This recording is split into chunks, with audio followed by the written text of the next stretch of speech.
Hello everyone, welcome to Amar coaching classes. आशा करता हूँ आप सभी लोग अच्छे होंगे। हम टेंस के कड़ी में अब आगे चलते हैं। अभी तक आप सभी लोग अच्छे से टेंस के क्लासेस को देखे हैं और सीखने का भी प्रयास किए हैं। इसी कड़ी में हम आगे चलते हैं। आज हम फ्यूचर परफेक्ट टेंस के बारे में डिस्कशन करेंगे। हम कल के सेशन में पास्ट परफेक्ट टेंस के बारे में डिस्कशन कर चुके हैं। अभी तक आप सभी लोग नहीं देखे हैं तो जाइए, प्लेलिस्ट में हैं, वहाँ पर देख सकते हैं। ठीक है, तो आइए हम क्लास में स्टार्ट करते हैं। आज का हमारा क्लास है फ्यूचर परफेक्ट टेंस। ठीक है, अब इनका पहचान क्या होता है, जैसा कि आप यूज्ड टू हो चुके होंगे। यदि आप प्रेजेंट परफेक्ट टेंस और पास्ट परफेक्ट टेंस यदि आप सीखे होंगे तो फ्यूचर परफेक्ट टेंस आपके लिए बहुत ईजी रहेगा, क्योंकि इनमें परिवर्तन केवल क्या रहेंगे, हेल्पिंग वर्ब रहेंगे। तो आइडेंटिफिकेशन सेम रहने वाला है। ठीक है, बस थोड़ा चेंजिंग होंगे। चुका होगा, ठीक है, चुका होगा, चुकी होंगी, चुकी होंगी व चुके होंगे।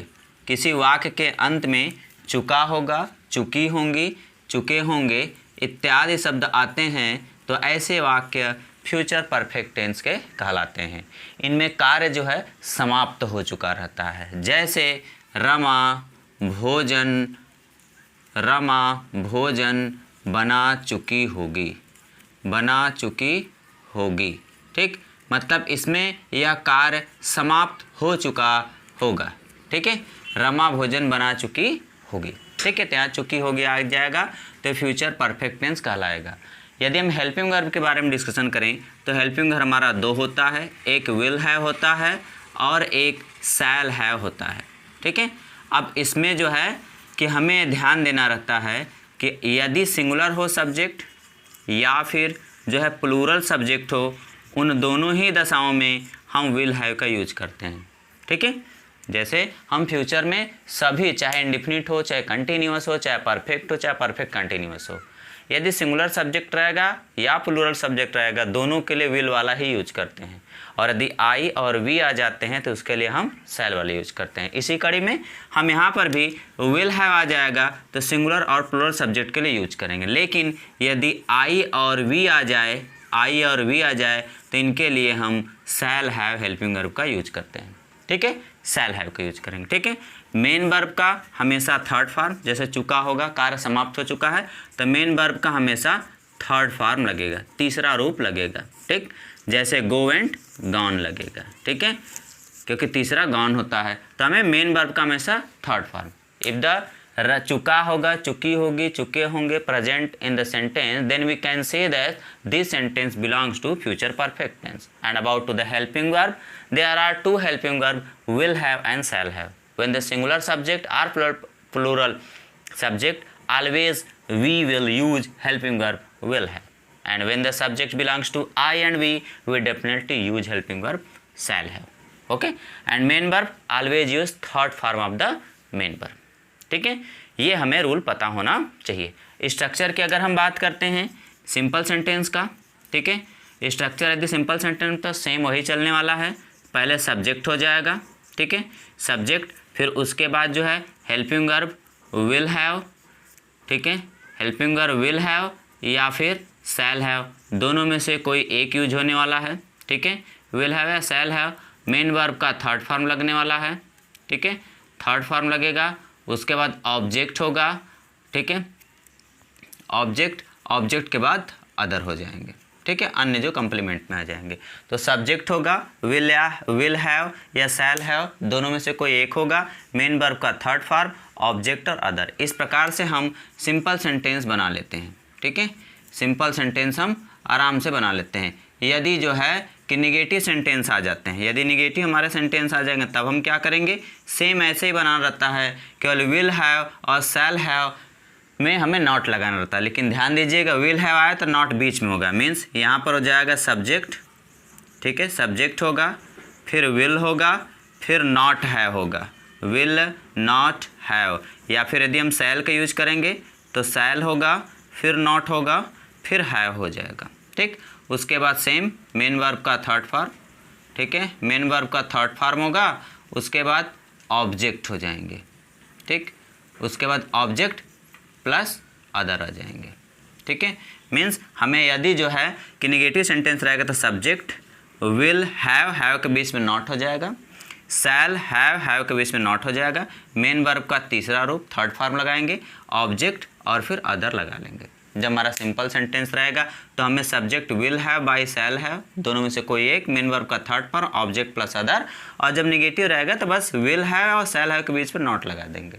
ठीक है, और इस प्रकार से हम सेंटेंस को बना लेते हैं। ठीक है, यहाँ तक समझ में आ गया होगा। ठीक है, तो अब यहाँ तक नोट कर लीजिए, फिर हम चलते हैं इंट्रोगेटिव के स्ट्रक्चर देखते हैं। ओके, अब चलते हैं हम इंट्रोगेटिव सेंटेंस में डिस्कशन करते हैं कि स्ट्रक्चर क्या होते हैं। तो इंट्रोगेटिव सेंटेंस का जो 2 स्ट्रक्चर होते हैं, ठीक है, 2 स्ट्रक्चर, टाइप 1 और टाइप 2 प्रकार के होते हैं, और ऑलरेडी आप इससे यूज टू हैं। अगर क्या से प्रारंभ सेंटेंस होता है तो हम इसका क्या के इंग्लिश नहीं लिखते हैं, और यदि क्या क्यों कहाँ बीच में आ जाते हैं, ठीक है, क्या क्यों कहाँ कैसे इत्यादि बीच में आ जाते हैं तो उसके हम इंग्लिश लिखते हैं। मीन्स 2 टाइप के हम बनाते हैं। यदि क्या से स्टार्ट हो जाएगा तब हम क्या बनाएंगे, क्या की स्पेलिंग हम नहीं लिखेंगे, इसके स्थान पर हम लिखेंगे हेल्पिंग वर्ब विल हैव, तो विल उसके बाद सब्जेक्ट आ जाएगा, ठीक है, विल प्लस सब्जेक्ट, उसके बाद फिर हैव आ जाएगा, ठीक, फिर मेन वर्ब का हम थर्ड फॉर्म लिखेंगे, मेन वर्ब का थर्ड फॉर्म, उसके बाद जो है ऑब्जेक्ट आ जाएगा, ठीक है, ऑब्जेक्ट प्लस फिर अदर आ जाएगा। यदि शैल रहेगा तो यहाँ पर शैल हो जाएगा और यहाँ पर हैव रहेगा ही रहेगा, ठीक है, और यहाँ पे बीच में सब्जेक्ट हो जाएगा, ठीक है, अकॉर्डिंग टू द सब्जेक्ट। यदि सिंगुलर या प्लूरल रहेगा तो विल हैव यूज करेंगे, और आई और वी रहेगा तो हम शैल हैव यूज करेंगे। तो विल फिर सब्जेक्ट फिर हैव, मेन वर्ब का third form, object plus other हो जाएगा। ठीक है, ऐसे सेंटेंस हम बना लेंगे, लेकिन क्या की इंग्लिश हम नहीं लिखेंगे। लेकिन यदि क्या क्यों कहाँ कैसे, ठीक है, कब इत्यादि बीच में आ जाते हैं तो उसकी इंग्लिश हम पहले लिखते हैं। मीन्स पहले हमें लिखना ही रहेगा, क्वेश्चन वर्ड का जो रहेगा वो लिखना रहेगा, उसके पश्चात विल या फिर शैल, ठीक है, उसके बाद फिर हमारा सब्जेक्ट आ जाएगा, फिर हम सब्जेक्ट लिखेंगे, फिर उसके बाद हम हैव लिखेंगे, उसके बाद मेन वर्ब का थर्ड फॉर्म हमारा आ जाएगा, ठीक है, थर्ड फॉर्म, उसके बाद ऑब्जेक्ट हमारा आ जाएगा, ठीक है, उसके बाद फिर अदर आ जाएंगे, ठीक है, क्वेश्चन वर्ड, फिर विल हैव शैल हैव दोनों में से कोई एक यूज करेंगे, फिर विल हैव दोनों के बीच में हमारा सब्जेक्ट आ जाएगा, अगर शैल हैव रहेगा तो इन दोनों के बीच में सब्जेक्ट, मेन वर्ब का third form, object plus other. ठीक है, इस प्रकार से हम इंट्रोगेटिव सेंटेंस बना सकते हैं। आई होप यहाँ तक सभी लोग समझ में आ गया होगा सभी लोग को। ठीक है, और आराम से हम अभी तक अगर आप जो है लेक्चर अटेंड कर रहे होंगे, चीज़ें अगर सीख रहे होंगे तो आपको यूज टू हो चुके होंगे कि अगर क्या से प्रारंभ होते हैं तो क्या इंग्लिश हमें नहीं लिखना रहता है, और यदि क्या क्यों कहाँ कैसे बीच में आते हैं तो उसको हम प्रारंभ में लिख रहे हैं। जितने भी हम टेंस पढ़े हैं, चाहे वो प्रेजेंट के सभी हों या फिर जो है पास्ट के सभी हों, चाहे फ्यूचर के सभी हों, सभी में इंट्रोगेटिव जब केस आएंगे तो जब क्या से स्टार्ट होगा तो क्या को हम हटाएंगे ही हटाएंगे, उसके स्थान पर हम बनाते हुए हेल्पिंग वर्ब लगाएंगे। लेकिन क्या क्यों कहाँ कैसे क्वेश्चन वर्ड बीच में आता है तो उसको हम प्रारंभ में लिखेंगे। ठीक है, ये याद कर लीजिएगा और आराम से सिंपल वे में सेंटेंस को हम बना सकते हैं। ठीक है, तो आइए अब हम देखते हैं कुछ प्रैक्टिस सेशन, और प्रैक्टिस करके हम जानेंगे कि कैसे रूल एंड रेगुलेशन फॉलो हो रहे हैं। ओके, आइए हम कुछ सेंटेंस बनाते हैं और देखते हैं कि कैसे सेंटेंस बनते हैं। पहला है रमा खाना बना चुकी होगी। ठीक है, अब यहाँ पर चुकी होगी जब आ गया तो यह आइडेंटिफिकेशन पहचान बता रहा है कि this sentence belongs to future perfect tense. ठीक है, ये फ्यूचर परफेक्ट टेंस को बिलोंग करता है। अब हम इसे बनाएंगे तो सिंपल सेंटेंस है, तो सिंपल सेंटेंस पहले चाहिए सब्जेक्ट है रमा। ठीक है, तो पहले हम लिख लेंगे रमा, उसके बाद हेल्पिंग वर्ब चाहिए। रमा के लिए हेल्पिंग वर्ब लगेगा विल हैव। क्या लगेगा? Will have. तो रमा विल हैव। उसके बाद खाना बनाना मीन्स खाना पकाना, तो कुक का थर्ड फॉर्म लग जाएगा तो कुकड। अब क्या बना रही है? फूड बना रही है, तो हो जाएगा द फूड। ठीक है, Rama will have cooked the food. Rama खाना बना चुकी होगी तो Rama will have cooked the food. ये सेंटेंस बन जाएंगे। ठीक है, यदि सेकेंड अब चलते हैं हम, कि यहाँ पर है तुम घर नहीं जा चुके होगे, तो पहला पहचान हो गया चुके होंगे। तो चुके होंगे बता रहा है कि ये फ्यूचर परफेक्ट टेंस है, नहीं ये बताया जा रहा है कि फ्यूचर परफेक्ट टेंस का यह नेगेटिव सेंटेंस है। ठीक है, अब इसे हम बनाएंगे तो पहले हमें सब्जेक्ट चाहिए। सब्जेक्ट है तुम का इंग्लिश होगा यू होगा। अब यू के लिए हेल्पिंग वर्ब क्या लगेगा, विल हैव लगेगा। चाहे सिंगुलर हो चाहे प्लूरल हो, उन दोनों दशाओं में ही भी विल हैव और विल हैव का यूज होता है। ठीक है, चाहे सिंगुलर हो चाहे प्लूरल हो, केवल आई और वी रहेंगे तब हम शैल हैव का यूज करेंगे। ठीक है, तो यहाँ पर नहीं आ गया तो यू विल फिर नॉट हैव आएगा, क्योंकि हमें नॉट क्या है बीच में हमें ऐड कर देना है, ऐड कर देंगे। You will not have. अब जो है तुम घर नहीं जा चुके होगे, जाने का काम हो रहा है तो गो का थर्ड फॉर्म क्या हो जाएगा, गॉन। ठीक है, you will not have gone, कहाँ पे घर, तो यहाँ पर हो जाएगा टू द हाउस। ठीक है, टू द हाउस यहाँ पर हो जाएगा। You will not have gone to the house, तुम घर नहीं जा चुके होगे। ठीक है, ऐसे सेंटेंस हम नेगेटिव सेंटेंस बना लेंगे। फिर चलते हैं नेक्स्ट थर्ड सेंटेंस में। दिया गया है क्या हम यह किताब पढ़ चुके होंगे, तो यहाँ पर चुके होंगे तो यह सेंटेंस बता रहा है future perfect tense.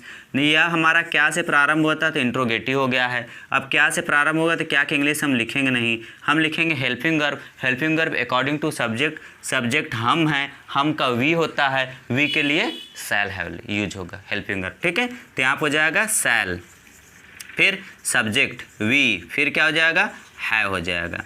Shell we have. अब पढ़ना का रीड का थर्ड फॉर्म क्या होता है, रीड ही होता है। अब ऑब्जेक्ट क्या है, यह किताब, तो हो जाएगा यह का इंग्लिश दिस और किताब का इंग्लिश हो जाएगा बुक, और यह क्वेश्चन मार्क हो जाएंगे। Shall we have read this book, क्या हम यह किताब पढ़ चुके होंगे, तो shall we have read this book. ऐसे सेंटेंस हम बना लेंगे। ठीक है, अब नेक्स्ट देखते हैं 4 नंबर में, मैं कैसे वहाँ सो चुका होऊंगा, तो चुका होऊंगा यह फ्यूचर परफेक्ट टेंस बतलाया। अब कैसे इंट्रोगेटिव आ गया, तो कैसे बीच में आया है तो इसकी इंग्लिश हमें लिखना रहेगा। तो कैसे की इंग्लिश हम लिखेंगे, कैसे को हो जाएगा हाउ, उसके बाद helping verb according to the subject, subject है मैं का होता है इंग्लिश आई के लिए यूज होता है शैल, तो यहाँ हो जाएगा हाउ शैल, उसके बाद फिर हो जाएगा आई, फिर हो जाएगा हैव। ठीक है, तो हाउ शैल आई हैव, सोने के इंग्लिश होता है स्लीप, स्लीप का थर्ड फॉर्म हो जाएगा स्लेप्ट। ठीक है, उसके बाद ऑब्जेक्ट और अदर, तो वहाँ की इंग्लिश क्या हो जाएगा, देयर हो जाएगा। ठीक है, और question mark, how shall I have slept there, मैं कैसे वहाँ सो चुका होऊंगा, how shall I have slept there. ऐसे सेंटेंस बन जाएंगे। ठीक है, ये हो जाएगा 4 नंबर। 5th नंबर में हम देखते हैं रामू विद्यालय क्यों नहीं जा चुका होगा, तो यहाँ पर चुका हो गया आ गया, यह बतलाया फ्यूचर परफेक्ट टेंस, यहाँ नहीं भी आ गया तो निगेटिव हो गया, और क्यों भी आ गया है तो इंट्रोगेटिव हो गया। इसका मतलब यह फ्यूचर परफेक्ट टेंस का इंट्रोगेटिव नेगेटिव सेंटेंस। अब इसे हम कैसे बनाएंगे, तो पहले क्वेश्चन वर्ड के इंग्लिश आगे लिखेंगे वाई, उसके बाद हेल्पिंग वर्ब, रामू का लगेगा विल, तो यहाँ पर हो जाएगा विल। ठीक है, वाई विल, उसके बाद सब्जेक्ट क्या है, रामू, यहाँ हो जाएगा रामू, नहीं है तो फिर नॉट, फिर क्या होगा, अब जाके हैव लगेगा। ठीक है, तो वाई, फिर समझिए वाई लगेगा। ठीक है, उसके बाद रामू के लिए विल हैव पूरा होता है। ठीक है, तो रामू सब्जेक्ट बीच में आ जाएगा, नहीं है तो सब्जेक्ट के बाद नॉट लग जाता है। ठीक है, तो why will Ramu not have, जाने का क्या हो जाएगा, go went gone, third form gone, कहाँ जाने की बात हो रही है, विद्यालय, तो हो जाएगा to the school, to the school यहाँ पर हो जाएगा। ठीक है, तो यहाँ पर हो जाएगा why will Ramu not have gone to the school. ठीक है, ऐसे सेंटेंस आ जाएंगे। ये फ्यूचर परफेक्ट टेंस के सभी 5 सेंटेंस में बताने का प्रयास किया हूँ, जिनमें सिंपल सेंटेंस, नेगेटिव सेंटेंस, क्या से प्रारंभ हुए बीच में आ जाएंगे तब, और इंट्रोगेटिव नेगेटिव रहेंगे। इन 5 सेंटेंस में सभी रूल अप्लाई करने का प्रयास हम किए हैं और सीखे भी हैं। ठीक है, आई होप यहाँ तक सभी लोगों को समझ में आया होगा। ठीक है, सेंटेंस बनाना बहुत ईजी रहते हैं, बट आपको टेंस पता होना चाहिए। ठीक है, आई होप आप अच्छे से सीखे होंगे। फिर भी अगर कुछ भी कमियां रहती हैं या कुछ डाउट रहते हैं तो कमेंट बॉक्स में आप लिखिएगा, मैं आंसर देने का प्रयास करता हूं। ठीक है, मिलते हैं नेक्स्ट सेशन में। वीडियो देखने के लिए थैंक यू सो मच। अब नेक्स्ट सेशन में मिलेंगे। Thank you so much.